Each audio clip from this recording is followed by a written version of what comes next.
Dear colleagues, I begin by congratulate the organizers of Unicamp and Université Laval for the initiative of this primeiro Colóquio Internacional de Literatura e Imprensa do século XIX à atualidade, on the 4th and 5th of November 2020, and salute all participants. My paper title is Intertextualities in the Goan World Review during the 1930s. The writer Armando Menezes sending anti-colonial message as a journalist. My name is Adelaide Vieira Machado. I am a postdoctoral at University of São Paulo with a project financed by FAPESP.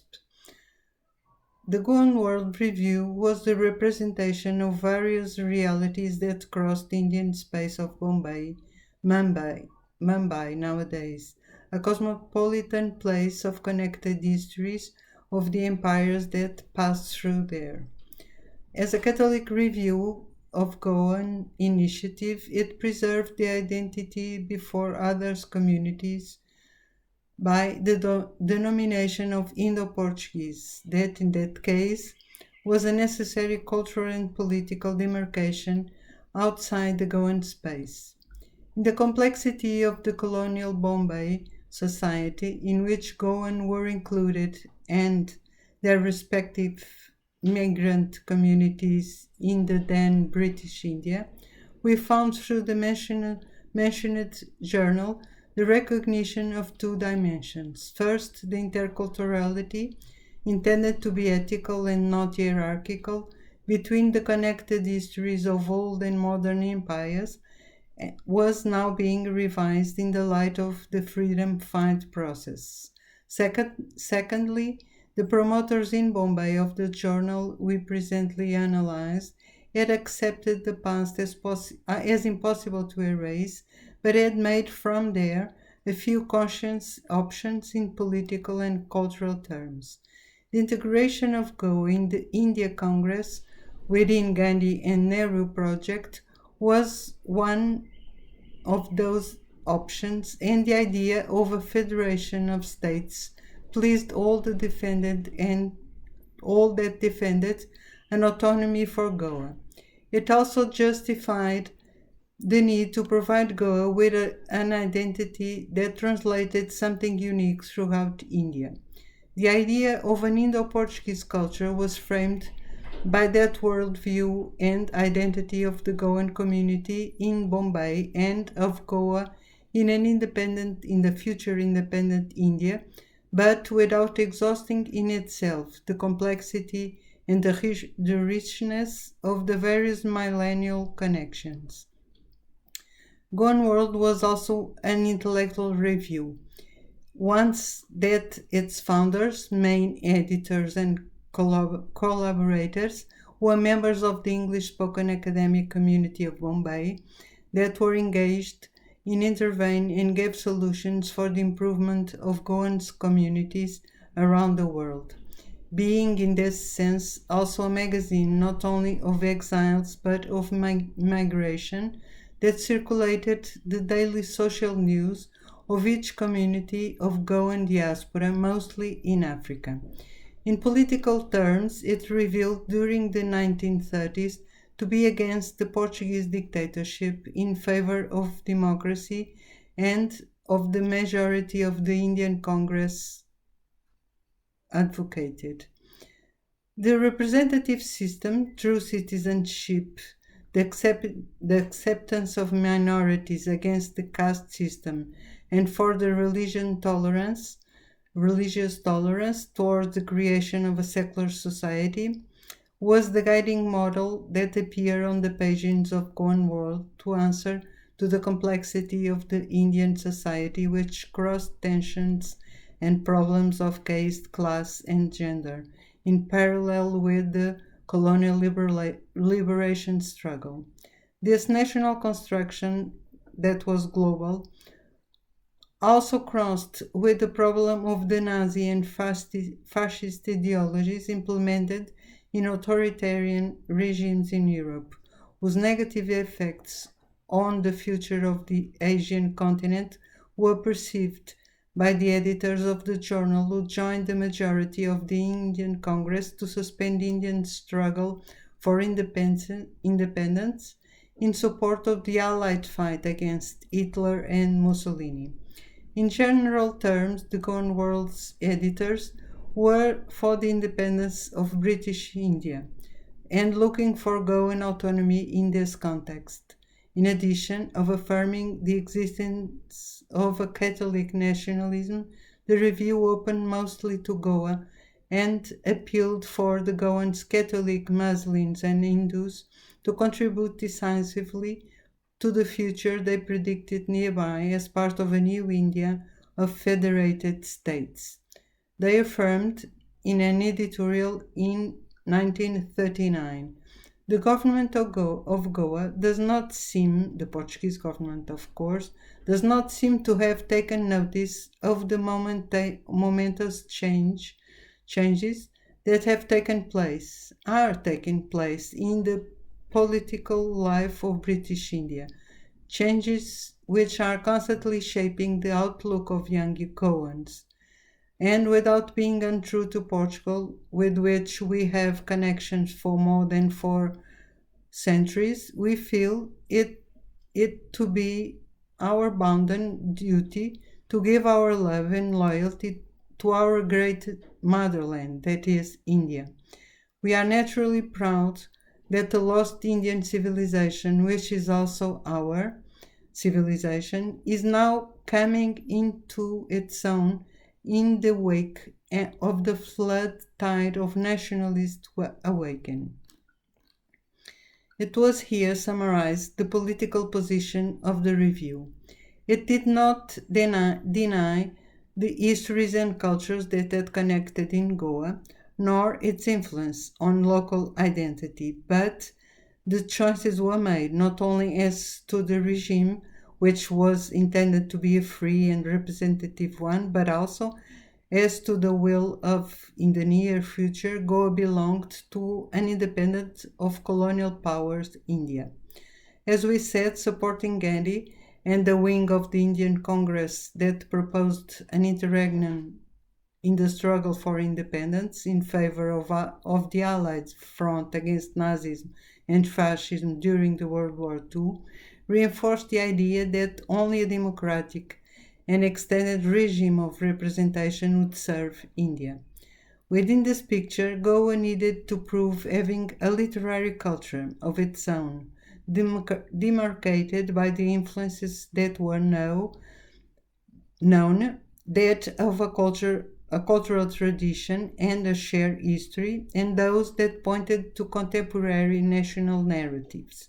The system of representations that resulted from the permanent dialogue between nationality and literature would have to link the various particularities and universalities which made the world of nations intelligible in the unity of diversity. The literary currents had a way of propagating, both through colonial elites and movements coming from the people, through literature, journalism, and historical narratives. Armando Menezes is, in addition of being an editor of Goan World, was also a university professor of literature, framing not only his knowledge but his willingness as an intellectual engaged into the cultural and political reality with the mission of transforming it for better.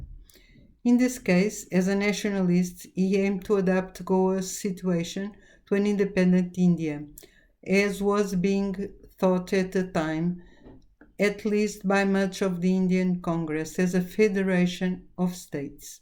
In this sense, he made observations about the content of material support through which he spread his writings and ideas, the press. In the article he titled On Our Journalism, used irony as a way to criticize the situation of the press, talking about what the resolutions of journalism for would be for 1938, by the reverse of what they should be. Thus, where it was read that no newspaper have a clear policy for the editor to change lines depending on their interests, that newspapers should not attack principles but people, that no accusation or insinuation should be substantiated, as that trivialities would be the agenda throughout the journalistic year, and any attempt to address more serious matters would be immediately taxed as cryptic or mystical, the opposite should be desired.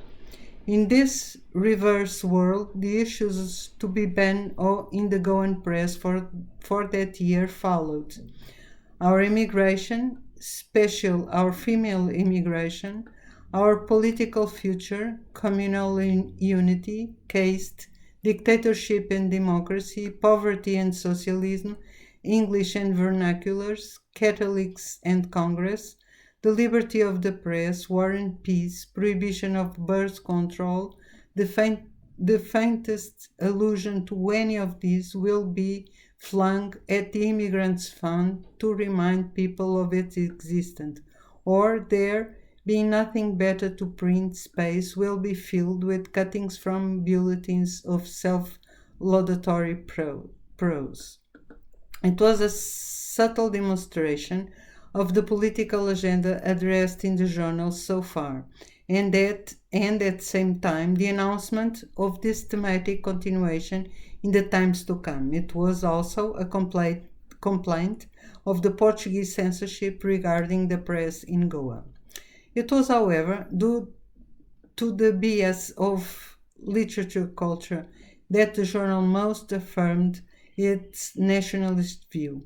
Wanting to demonstrate the existence of a Goan literary production, in the case in English, for the reasons of dissemination to a broader public, from the first issues of the Goan World made it clear that it would receive literary texts for publication through appeals and explicit writing standards. Poetry and short stories written by English-speaking Goan were systematically published, but also many articles of analysis and literary criticism, not only through the sections of the journal titled Reviews or Publications Received, in which several Goan works of history, literature, and culture were presented or simply named. Also, texts were produced and reflected criticism stemming from the author of the commentary on the work, or works by other authors showing the empowerment of the figure of the literary critic in that context.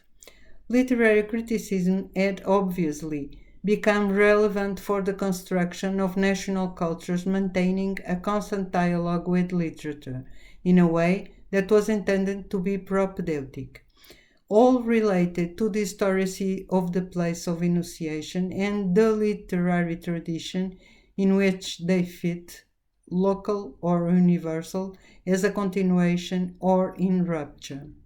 Editor and political essayist Armando Menezes was also a poet. His poetry, according to the critic and collaborator of the Goan World, Lúcio Rodrigues, was a poetry that made us think. For him, Menezes was an artist of the word, whose poems were finished sculpture. Menezes had written the story of Goan immigration and exile through poetry, with works like The Exiles, The Emigrant, The Goan Comedy. Menezes was also, as we know, an intellectual, a political activist, who used his writing to appeal to Goan nationalism and mobilize against colonial oppression. As Lúcio Rodrigues mentioned in this article, Poetry and Exile, in the Goan World, as an exile, Menezes had realized the cause of his exile by writing, "Brothers, we waken in a glorious dawning. Let be an end to sufferance and base sorrow, an end to lowliness and keep us low. Let us break the fetters of thraldom, let us be one, let us be free. Armando Menezes wrote regularly in the Review, articles of literary criticism, essays, poetry, and short stories. The last literary gender was admittedly a product inspired by storytellers, which had gained a new speech with the reporter style imported from journalism, as he himself told us. The distinction, he said, between journalism and literature cannot be strictly kept up, since so much creative work appears in newspaper, while, on the other hand, so much literature has been invaded by journalism. The surveys of legend and sacred texts in which the various nationalisms try to substantiate national originalities also structured the orality fund of this literary genre, as Menezes advised in Gone World about it. Write about you know best, he states, about the kind of people you have been living among. Plain people, maybe, humble people, people whose lives are just their lives. I mean to attempt a life which may be a symbol of life itself. In any case, don't foist on the poor people your own tragic or romantic or cynical conception of life. Go to them in all humility and in all honesty. Try to live their lives. Be a child with children. Be crude with crude. And you will at the same time be writing history, my boy, and sociology too. You are helping your people to see themselves as they are. The double link between the local and the global we will find in this article by Professor Armando Menezes on how to write short stories where the commandments of realism were clearly defined. And he also demonstrated awareness of the role of literature not only as a motor for action or entertainment, but as an object of study, as a source for the study of history and social science, promoting a better understanding of the present and allowing several levels of reading. Literature and national identity were ways of objectifying the national reality, to be taken into account in understanding and interpreting either the global forms it assumed or of the specificities of the place in the various layers of contemporary nationalisms, more inclusive ones, more exclusive others, with extensions to this day. Among the founding historical local traditions, a global literature was drawn from which Goa was also a part. The naturalism and realism of the short stories or the romanticism that preceded them and with which they lived are good examples but not unique of this cultural interconnection that is part of a culture and political whole that once started cannot be ignored because it makes the post-colonial world more understandable in the alternations between identity ruptured shared realities and global permanences. In conclusion, the Goan intellectual Armando de Menezes was a university professor in Bombay, an editor of the Goan World during the 1930s, and manifested his nationalism either through fiction and literary studies or through a cultural and political posture that focused on journalistic intervention on the colonial context, which, despite being under two different empires, brought together the places that constructed and disconstructed his practice as an active intellectual. Goa, where he was born, the Portuguese metropolis against which he fought, even though he admitted the crossing of histories and cultures that were there for 400 years, and the space of exile, the city of Bombay in British India, where the struggle for independence from British Empire was already a reality. The Goan world translated this complex and multilingual existence, which shared networks of opposition and resistance to colonialism, at the same time that, due to the mentioned porosities that had inevitable intellectual consequences, it was well informed and documented on global politics and culture of the time.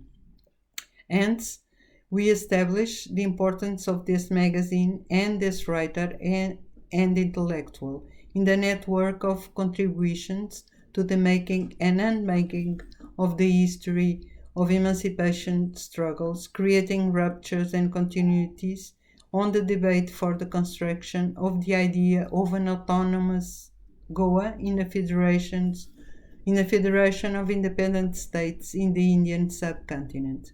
We also presented the intertextualities brought to surface as a result of the different readings and the different styles that turned the press into a true media and constructor of the public spheres, and highlighted the many levels of consequences generated by crossing material supports in the journalistic and literary styles, and contribute to the discussion of the role of the many types of censorship in such contexts. I follow mostly the Goan world in this the magazine. Also, Eduardo Joaquim de Lima, creative and critical writings of Armando Menezes, Goa University on 2003. Adelaide Vieira Machado in Poesia e Exílio de Lúcio Rodrigues, Crítica Literária e Identidade Cultural na Goan World, na Via Atlântica, São Paulo, número 36, em 2019. Sandra Nitrini, Literatura Comparada, História, Teoria e Crítica, São Paulo, editora USP, 1997. Romina Setti, Myths of the Nation, National Identity and Literary Representation, Oxford, Clarendon Press, 2002. Thank you so much for listening. Bye. See you soon.